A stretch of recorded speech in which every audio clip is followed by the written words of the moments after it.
sun's not up yet. The dog's still useless. I got knocked off the job yesterday.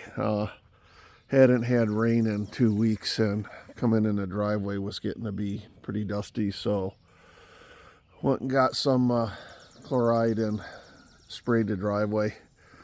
I did it with my little yard sprayer over there.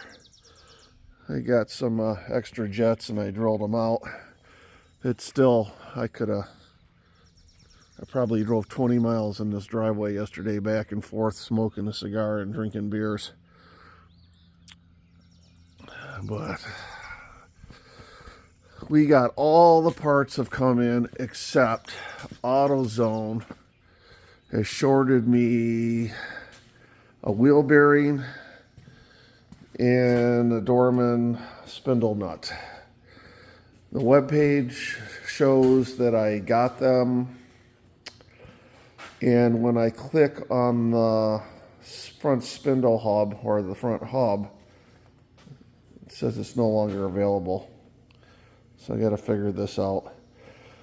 I need to get this thing together. I'm getting an alignment done on it on Tuesday in new tires. So today is going to be hump day.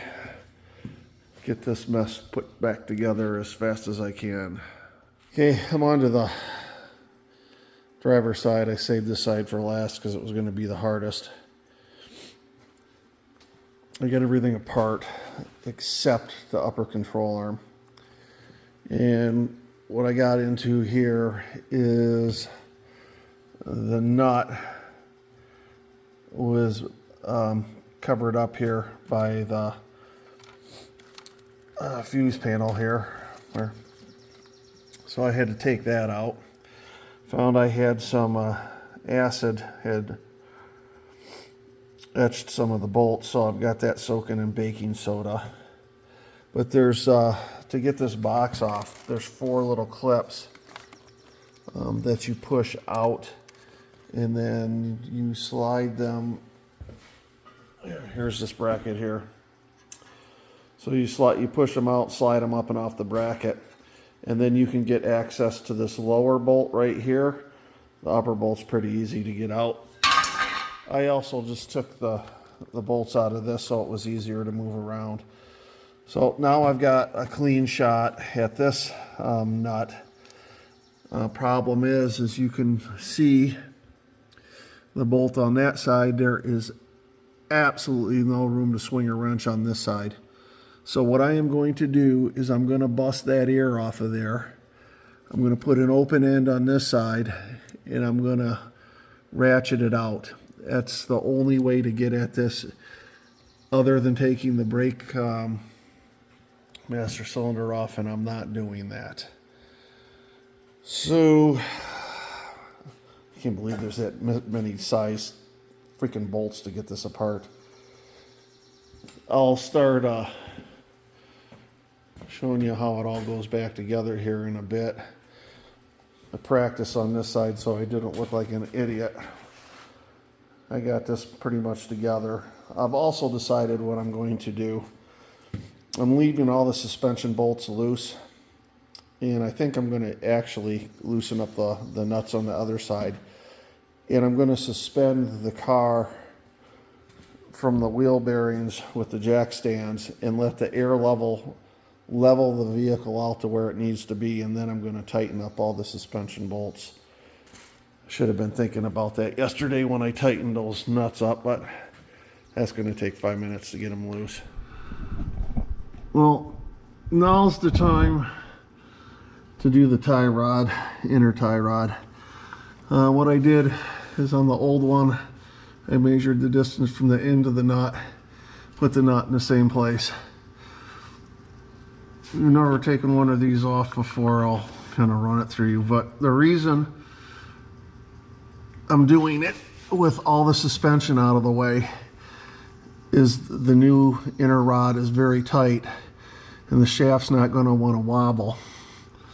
So when you go to tighten it, it's going to hit stuff and it's not going to want to thread on. So this is the time to do it when all of the stuff is out of the way. I opted for new boots just because the other ones were 30 years old. I think they were like 10 bucks, who cares? The other ones were pretty stiff. They almost turned into a hard plastic over the years.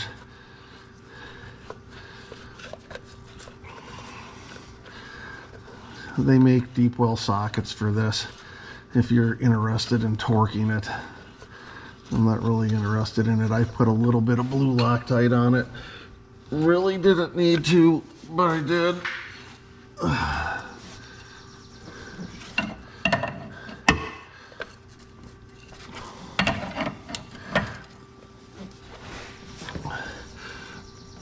I'll just give it a good old oomph. I didn't get any tighter than that.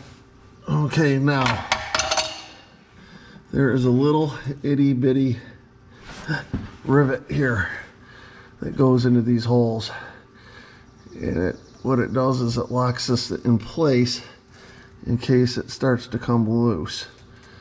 Oh boy, come on. Why isn't that going in the hole? Story of my life. Okay, there we go. Starting to go in now.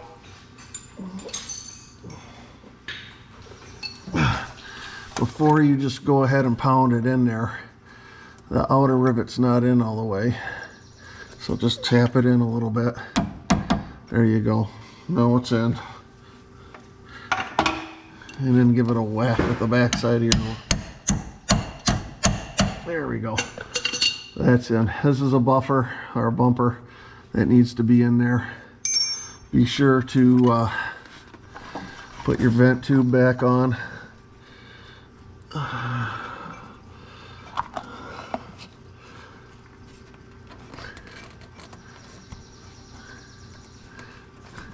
Okay.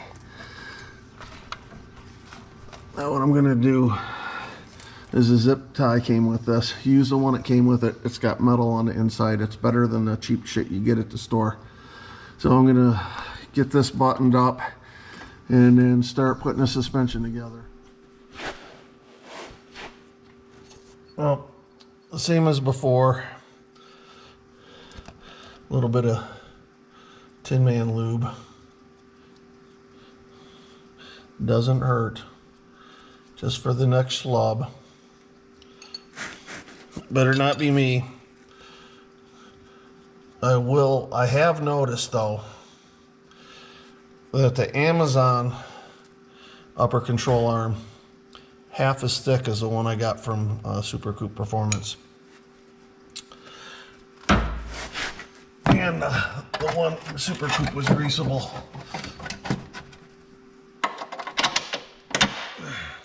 I don't want to stick that in all the way, this one in all the way, because I got to get that nut on the back side. And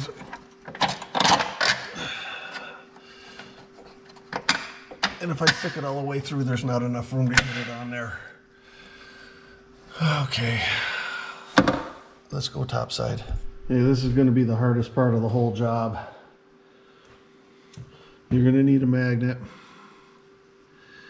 and you can barely get it down in there. I've got the dog point to only about 1/4 inch sticking through so that I can get the lead in it. And I got my air ratchet on the inside. When I get it started, then I'm going to switch over to the wrench. You can't see the nut, so you've got to kind of do it all by feel, which is absolutely crazy. So let's see if I can get this on. I'm searching for the bolt there. I just found where the bolt was sticking through.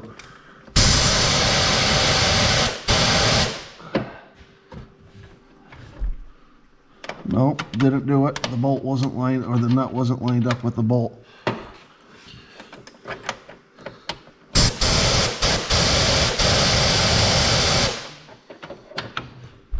This is just going to be one of those deals. Come on, baby. You got to have it lined up just right. If you don't have one of these bend-a-magnets, you're not going to be able to do this. This is just an insane design.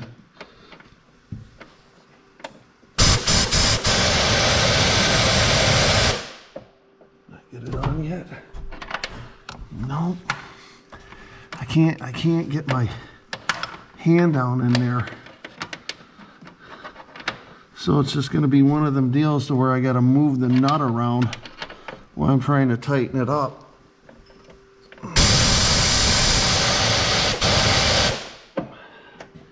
This is just insane.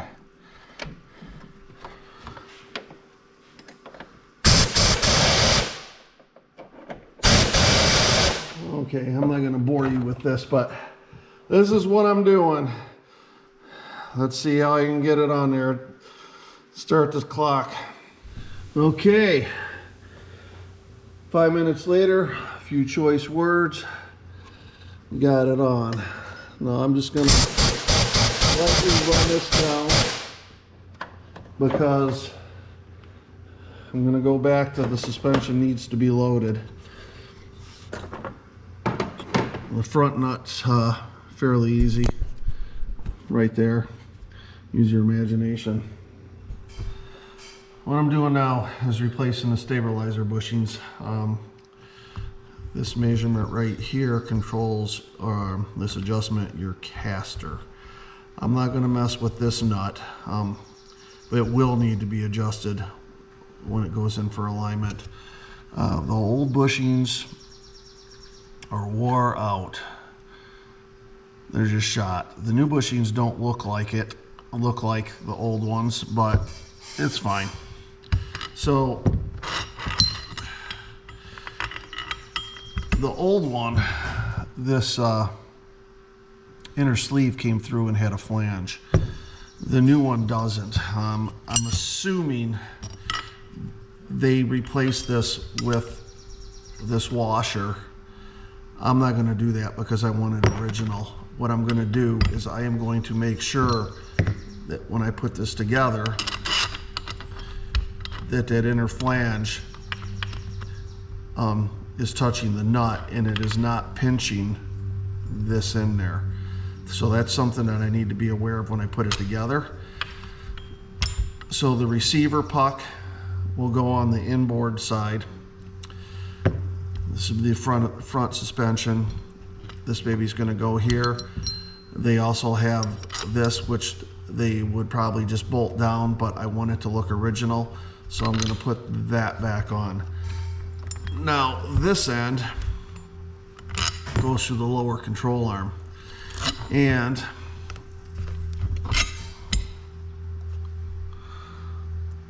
R for rear. It's pretty self-explanatory. F for fire truck, or what other word you want to use. It's going to go in there, and then that collar. So nothing too crazy about this. Oh, and in the book, see this flat right here? Looks like you're supposed to put a wrench on it. In the book it says do not put a wrench on it. Why the hell did they put a flat there then? They're just asking for people to put a wrench on it. I'm putting a wrench on it. Okay, I got the stabilizer in.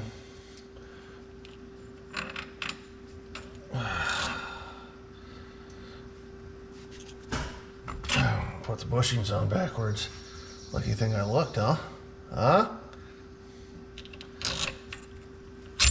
Okay.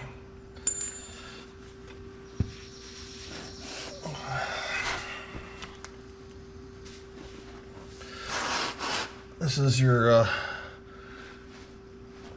camber bolt. The nut goes in as the front. There's your eccentric.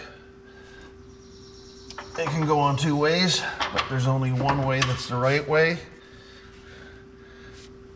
Oh yeah, look at that. Here we go. The first thing you gotta do, put that on there. There we go. Now we got it.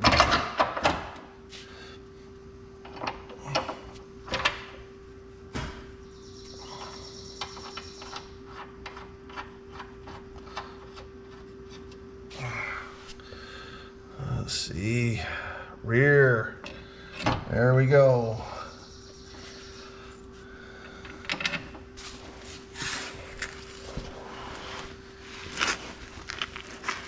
Okay, I'm going to tighten all this fun stuff up. I'm just loosening it. I'm just doing it loose. Like I said, got to preload the suspension and coming back and tightening everything up, except the upper and lower ball joint, because that will move around. That doesn't matter.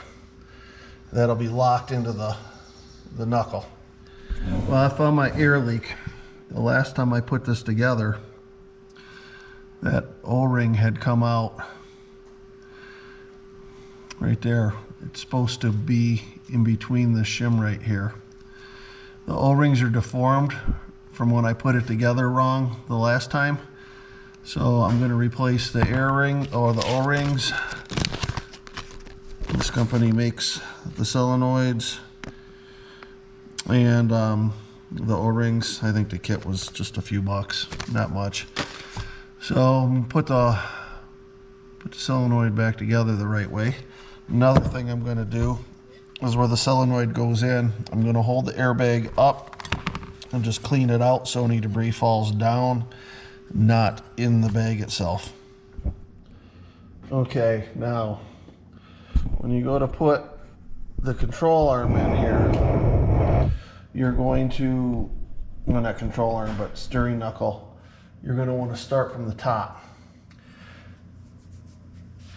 You're also going to want to have a chisel spreading the knuckle clamp there, not far enough to where you don't want it to go into where it interferes with this, but this is the only way to get this in. The only way. Let me get my bolt. Where did I put my bolt? Okay.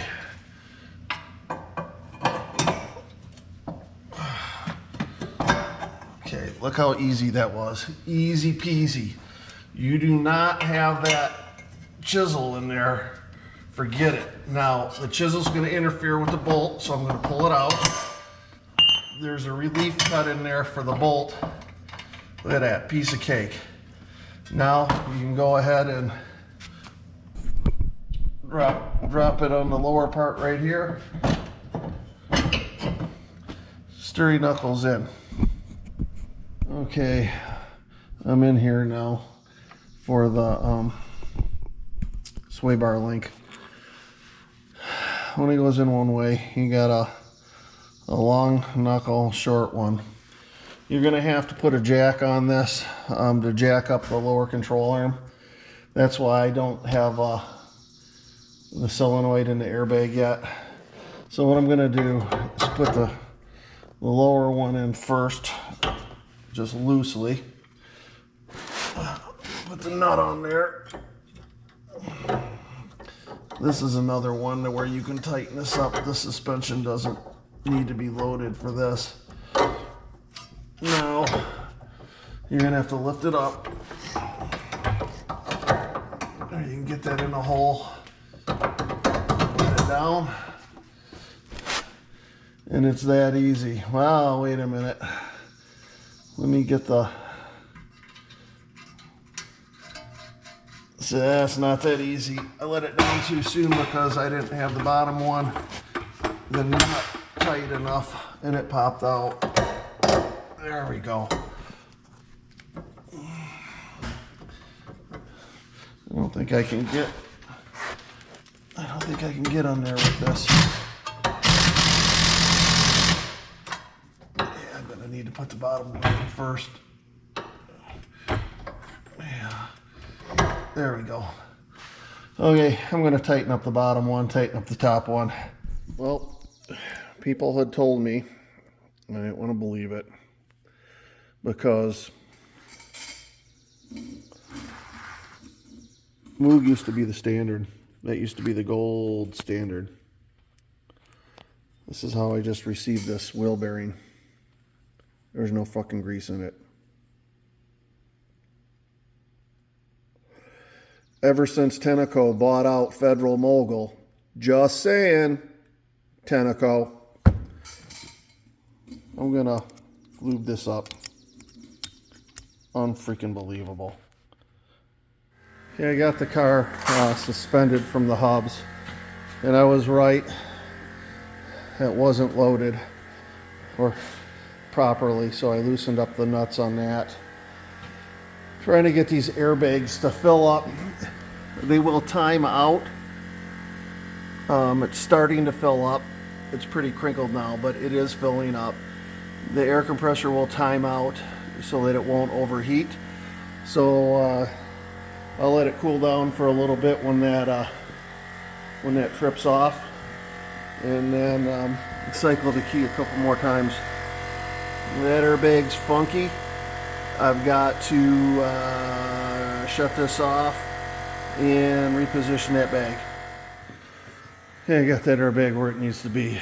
It's all popped in now. All I had to do was jack up the car, and it popped right in. So it's going to level out. I'm going to let it sit overnight because I've had it.